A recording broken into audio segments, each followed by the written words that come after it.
I was born into a fairly religious and traditional family, and from that upbringing, and also so from very young days, I always thought that it's important to give happiness to others.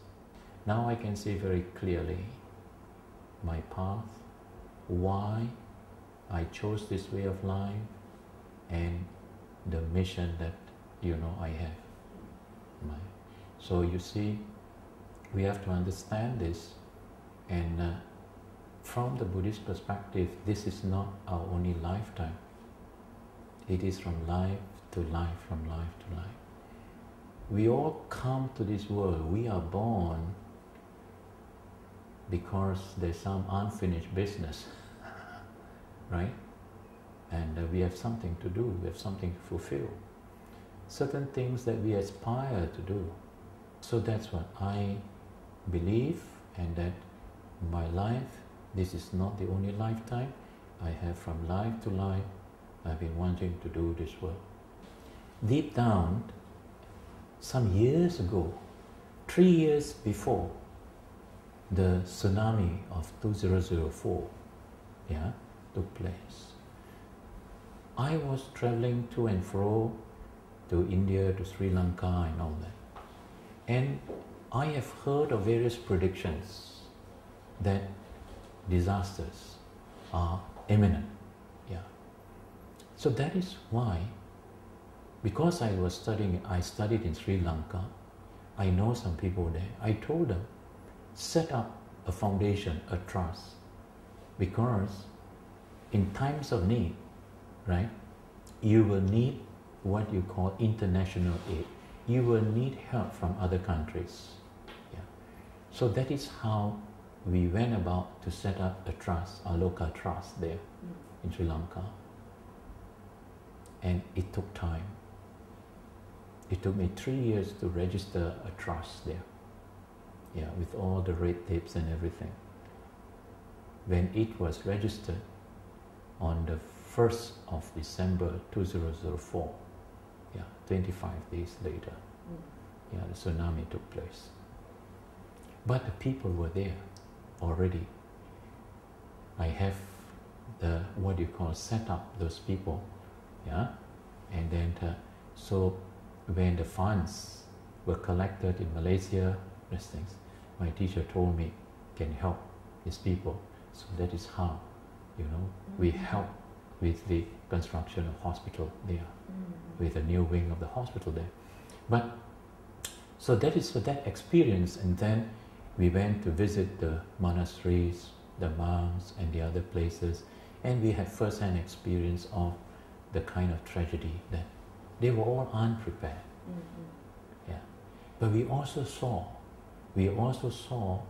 the spiritual, how spirituality was so strong, and the value of spiritual values in such times. At this point of time, when I mentioned to you the changes, the vast changes, rapid changes that are taking place, that this is what we are trying to pioneer, is this, to try to get together what we call alert. Alert is an emergency, Aloka emergency response team. The word R is first readiness, to teach people how to prepare themselves, and then after that we move on to respond, then to relieve, then to rehabilitate. And this is something we would like. This is our first step to bring the Buddhists together, community together, and then the message is for them that we have to work with others. And then we reach out to other communities as well, other religious groups as well. Because in time of trouble, we can't be thinking of helping our own people alone. There is suffering everywhere. A large part of the training in the disaster management is spiritual in nature.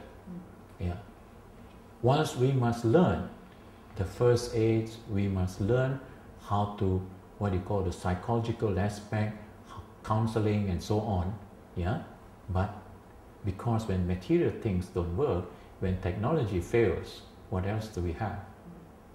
We need to learn to pray. We need to learn to go inside and connect with our higher spiritual masters. That's what, and that is what meditation, that's what we connect with to the retreats that we are running. We have been running retreats after retreats, yeah. It's actually the retreats to look, for them to look inside, right? And it's not only a relaxation, it's not only, but it is actually to look inside and to gain the insight, to see the true nature of the self, to realize themselves more and more, yeah. And at the same time, develop the kind of faith. Once they have the faith, the confidence, because in times of danger, in times of crisis, it is the faith, the confidence that they have in moral and spiritual values that will give them the strength of mind to face and confront difficulties. You work in a management field, how to solve problems. I studied how problem solving. When we are faced with certain situation and the problems, first we have to identify this is the problem and what is the cause of it. Is there a solution? And how do we go about it? This is the application of Four Noble Truths. So this Four Noble Truths is actually the way to end suffering, the way to put an end to problems, conflicts and sufferings. And that is the message that is universal, and this is the message that we want to put across to the world. It goes beyond Buddhism.